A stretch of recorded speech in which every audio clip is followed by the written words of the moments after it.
Hey everyone, my name is Helly Ifeagwu. I'm an aspiring journalist and I'm a student. Tari has invited me to share my self-care tips during quarantine, and these are just a couple things that I do in general anyway, but I just think that right now, being stuck inside, it's really important to, keep a kind of like a self-care routine just to stay sane and just to protect your mental health during this time, because a lot of us are quite vulnerable in situations like this.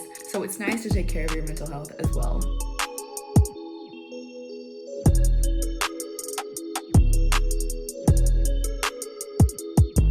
So my first tip is actually essential oils. I've been using them for quite a while actually. So essential oils are oils that come from plants, and it's all about our olfactory nerves, which are our sense of smell, because our sense of smell is directly connected to parts of our brain. So smell sends signals to our brain in the amygdala and limbic system, and these are areas of brain that are in charge of our moods, emotions, and also memory.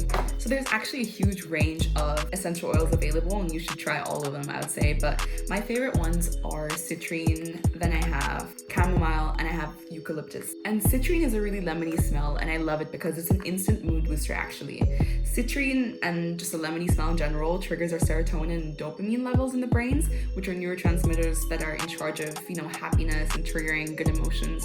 So eucalyptus is one that's actually especially good for the time that we're in now, because eucalyptus is known to have a lot of anti-inflammatory and immune boosting functions.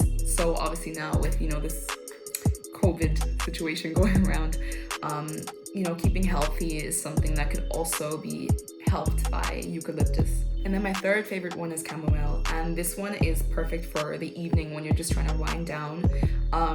It can be hard to fall asleep these days, I think, when we're kind of like not really in a sleeping pattern or a rhythm.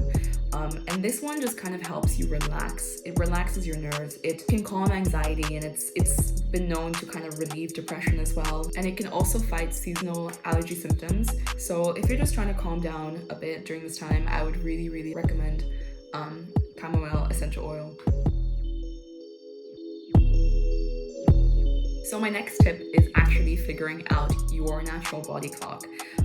What the body clock is kind of like your internal system that determines when it's best for you to wake up, go to sleep, and perform certain activities. For me personally, I've always just been an early bird, meaning I like to get up at like the crack of dawn, like literally 5-6 a.m. and just do my little morning routine and then try to get to work as early as possible. But everybody is different in that sense. And one thing that I found very interesting was taking the sleep chronotype test by Dr. Michael Breus. It's actually really fun and super helpful finding out what your sleep chronotype is. And they're divided into different animals. So there's a lion, there's a dolphin, there's the bear wolf, and each of these animals represent different times for going to sleep, as I said, doing activities, even eating certain foods. And once you know your sleep chronotype, it can be really easy for you to figure out when you should be doing work and how to get the best sleep. Another thing that I found very interesting and impactful is learning about a sleep hormone called melatonin. So when it's light outside, our brain is triggered to stop the release of melatonin, which usually when it's dark will be released from our brains because it makes us sleepy and kind of like slows down functions and things like that. So on days where I'm trying to wake up early and I know I'm probably gonna struggle, I won't let down the blinds on my windows, because once it's like, let's say 7-8 a.m. and the sun starts rising, then my brain will be signaled to, stop the release of melatonin before I actually wake up. So I won't be struggling as much because my brain is already assisting me with it before I have to. So I also think that there's no better time than right now to discover some new information.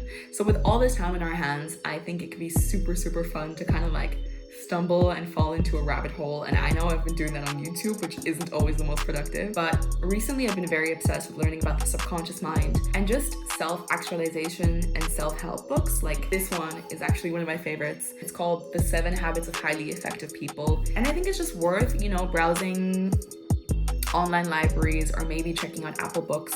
I know that I've downloaded a bunch of books on the subconscious mind because I've always just been very interested in learning about it and how it works, and obviously there's no better time than right now to do that. And what I found out about the subconscious mind is that for many of us struggling with our mental health, it can actually be the root cause, or rather, it's certain belief systems that we have embedded deeply within our subconscious, which we often developed at very early ages, and we won't know that we have that because we don't really necessarily control or have access to our subconscious mind unless we practice meditation or affirmations. So it's kind of thought that certain beliefs can embed themselves very deeply into our subconscious mind, and then they're gonna manifest as, certain routines or habits that we have in our waking life, which can often be quite destructive if we don't know what kind of negative beliefs we're holding within ourselves. So just learning about it and kind of going within and learning about the subconscious mind can be very helpful. But if that's kind of like too scientific and not really for you, I'm sure there's some topic that you've always been interested in but haven't really learned anything about. So you'd be surprised how many documentaries and independent movies and articles and even books are lurking out there that you've never really discovered before.